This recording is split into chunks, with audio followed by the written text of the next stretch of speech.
Dalam pencarian Syarif Hidayatullah Sunan Gunung Jati, berkeinginan menemukan Nabi Muhammad untuk berguru ajaran Islam secara kafah. Di perjalanan, Sunan Gunung Jati dihadang oleh seekor ular, bernama Raja Naga Petaka. Apa yang selanjutnya terjadi? Tonton video ini sampai habis. Salah satu karomah yang dimiliki Syekh Syarif Hidayatullah, atau yang lebih dikenal dengan Sunan Gunung Jati, yaitu bisa bertemu langsung dengan Nabi Muhammad Sallallahu Alaihi Wasallam. Namun bukan hal yang mudah untuk Sunan Gunung Jati bisa bertemu langsung dengan Nabi Muhammad Sallallahu Alaihi Wasallam. Sebelum melanjutkan, bantu kami untuk mensubscribe channel Langit Makrifat, agar sahabat semua tidak ketinggalan cerita lainnya dari para sufi, dan share jika bermanfaat. Dari seorang raja Mesir yang bernama Syarif Abdullah dan istrinya Nyimas Ratu Rara Santang, perempuan Sunda, putri dari Prabu Siliwangi. Dikisahkan Syarif Hidayatullah mempunyai adik laki-laki yang bernama Syarif Nurullah. Kedua putranya Nyimas Ratu Rara Santang tersebut lahir sebagai yatim. Karena sang raja meninggal ketika Nyimas Ratu sedang mengandung besar. Kedua putra tersebut tumbuh dengan kedisiplinan akan ilmu agama.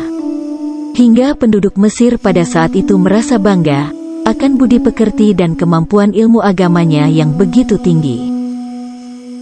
Keyakinan penduduk kepada kedua putra mendiang raja sangatlah besar, yang bisa membawa kesejahteraan rakyat sekaligus sebagai penerus ajaran Nabi Muhammad. Diceritakan, pada suatu hari, Syarif Hidayatullah atau yang kelak disebut Sunan Gunung Jati memasuki ruang khusus yang biasa digunakan ayahnya untuk bertirakat. Dalam ruangan tersebut, Syarif Hidayatullah membaca tumpukan kitab-kitab peninggalan mendiang ayahnya, dan beliau pun perlahan mempelajarinya. Dalam kehusuan memahami isi dari kitab tersebut, Syarif Hidayatullah menemukan sepenggal kalimat yang menyebutkan jika ingin hidup mulia dan diridhoi Allah, maka bergurulah engkau kepada Nabi Muhammad Sallallahu Alaihi Wasallam. Di tengah kehususannya, Syarif Hidayatullah sang Sunan Gunung Jati tanpa sadar ia tertidur. Kemudian, di dalam tidurnya ia melihat cahaya terang yang menghampirinya. Seraya terdengar suara, "Wahai cicitku, dengarkanlah, jika kamu ingin belajar dan memperdalam ajaran agama Islam secara kafah, maka carilah Nabi Muhammad Sallallahu Alaihi Wasallam dan bergurulah kepadanya." Syarif Hidayatullah pun terkejut dan seketika langsung terbangun dari tidurnya. Kemudian, nampaklah di hadapannya cahaya Nabi yang sebenarnya. Syarif Hidayatullah merasa sangat senang, sekaligus terharu karena hanyut dalam cinta kepada cahaya tenang itu. Setelah mengalami peristiwa tersebut, Syarif Hidayatullah langsung keluar dan menghampiri ibunya. Ia mendekat, menyembah bakti, dan bersyukur menangis di pangkuan ibunya. Nyai Ratu Subang Larang bertanya-tanya dalam batinnya, mengapa putranya tiba-tiba menangis? Setelah ditanya, kemudian Syarif Hidayatullah mengutarakan alasan ia menangis, dan berpamit untuk memohon izin mencari Nabi Muhammad untuk berguru ajaran Islam. Mendengar itu Nyai Ratu pun bersedih, seraya merangkul putranya, dan berucap, "Wahai putraku Syarif Hidayatullah, janganlah kamu berpikir yang bukan-bukan, karena Kanjeng Nabi telah wafat 1000 tahun yang lalu. Walaupun kamu mencarinya ke ujung bumi sekalipun, tidak akan kamu temukan.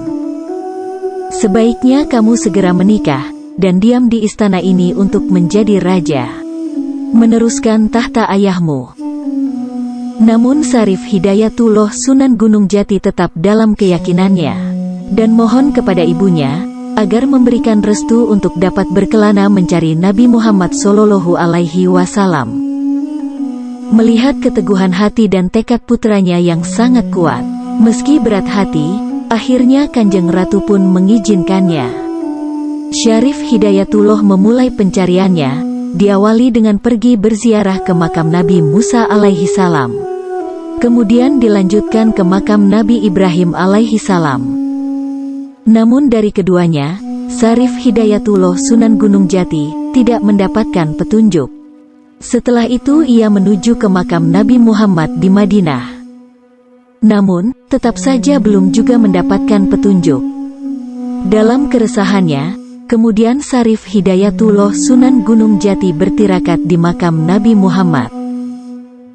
Setelah melaksanakan sholat hajat dan menghaturkan sholawat kepada Nabi, dalam kepasrahannya, kemudian terdengar suara tanpa rupa yang berbisik kepadanya, "Jika engkau ingin bertemu dengan Nabi Muhammad, carilah ia sampai ketemu. Meski engkau harus ke ujung dunia." Setelah mendapatkan wangsit tersebut, Syarif Hidayatullah Sunan Gunung Jati segera melanjutkan perjalanannya untuk berkelana mencari Nabi Muhammad. Semua tempat ia singgahi, menyusuri hutan, menyeberang lautan demi satu tujuan, untuk bertemu dengan Kanjeng Nabi, hingga ia sampai di sebuah gunung, yang konon bernama Gunung Jambini. Di sini, Syarif Hidayatullah Sunan Gunung Jati bertemu dengan seekor naga raksasa, bernama Rojo Nogo Petoko. Ular naga yang besarnya mengimbangi sebuah gunung itu, dalam keadaan sakit, sehingga tidak bisa bergerak. Karena pertemuannya dengan sang naga tidak menemukan petunjuk mengenai keberadaan Kanjeng Nabi, kemudian Syarif Hidayatullah Sunan Gunung Jati melanjutkan pengembaraannya.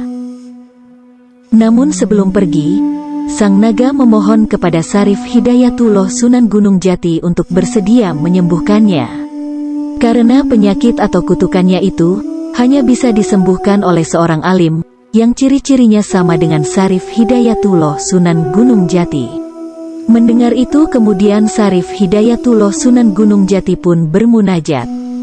Syarif Hidayatullah Sunan Gunung Jati berkata kepada sang naga, "Wahai naga, setelah aku pegang kepalamu, maka engkau akan sembuh seperti sedia kala dan terbebas dari kutukan." Tak berselang lama, kemudian sang naga mencoba menggerakkan tubuhnya dan ia pun langsung sembuh. Atas jasa dari Syarif Hidayatullah Sunan Gunung Jati yang telah menyembuhkannya, sang naga kemudian memberikan mustika atau pusaka miliknya kepada Syarif Hidayatullah Sunan Gunung Jati. Dan ia pun bersumpah akan mengabdi kepada Syarif Hidayatullah Sunan Gunung Jati, bersama dengan semua rakyat dan pasukannya yang tersebar di seluruh dunia. Setelah mendapatkan pusaka dari sang naga, Syarif Hidayatullah Sunan Gunung Jati pamit untuk melanjutkan perjalanannya mencari Kanjeng Nabi Muhammad Sallallahu Alaihi Wasallam. Berikutnya, dalam pengembaraannya, Syarif Hidayatullah Sunan Gunung Jati bertemu dengan Nabi Sulaiman alaihi salam. Nabi Sulaiman alaihi salam memberikan cincin maklumatnya kepada Syarif Hidayatullah Sunan Gunung Jati.